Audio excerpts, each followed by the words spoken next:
One individual may die for an idea, but that idea will, after his death, incarnate itself in 1,000 lives. Freedom is not given, it is taken. No real change in history has ever been achieved by discussions. It is our duty to pay for our liberty with our own blood. The freedom that we shall win through our sacrifice and exertions, we shall be able to preserve with our own strength. Give me blood and I will give you freedom.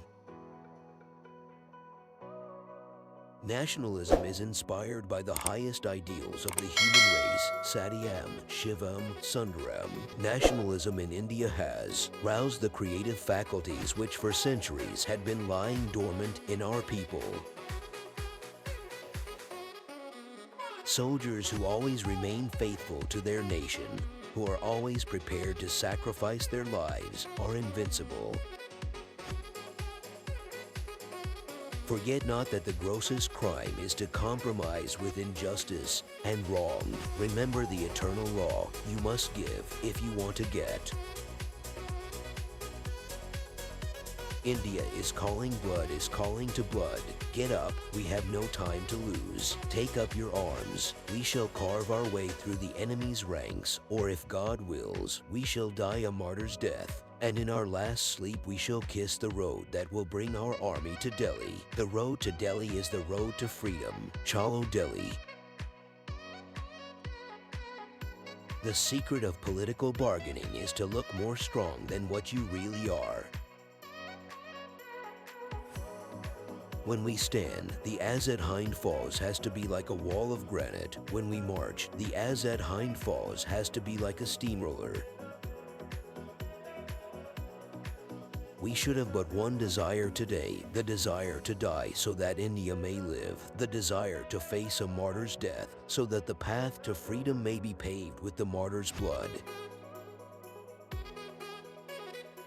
Comrades, you have voluntarily accepted a mission that is the noblest that the human mind can conceive of. For the fulfillment of such a mission, no sacrifice is too great, not even the sacrifice of one's life. You are today the custodians of India's national honor and the embodiment of India's hopes and aspirations. So conduct yourself that your countrymen may bless you and posterity may be proud of you. Reality is, after all, too big for our frail understanding to fully comprehend. Nevertheless, we have to build our life on the theory which contains the maximum truth. We cannot sit still because we cannot, or do not, know the absolute truth.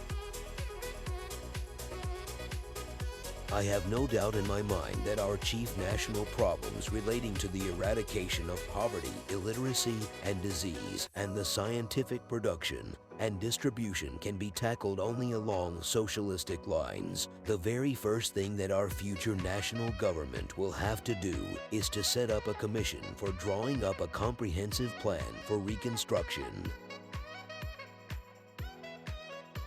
It is only on the basis of undiluted nationalism and of perfect justice and impartiality that the Indian Army of Liberation can be built up.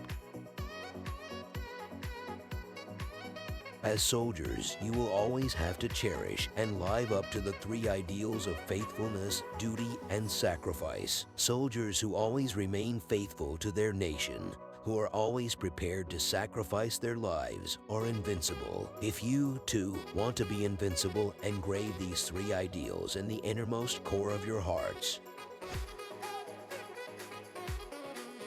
At this unprecedented juncture in our history, I have a word for you. Do not be disheartened by our temporary defeat. Be cheerful and optimistic. Above all, never lose your faith in the destiny of India. There is no power on earth which can keep India in bondage. India will be free, and that too, soon.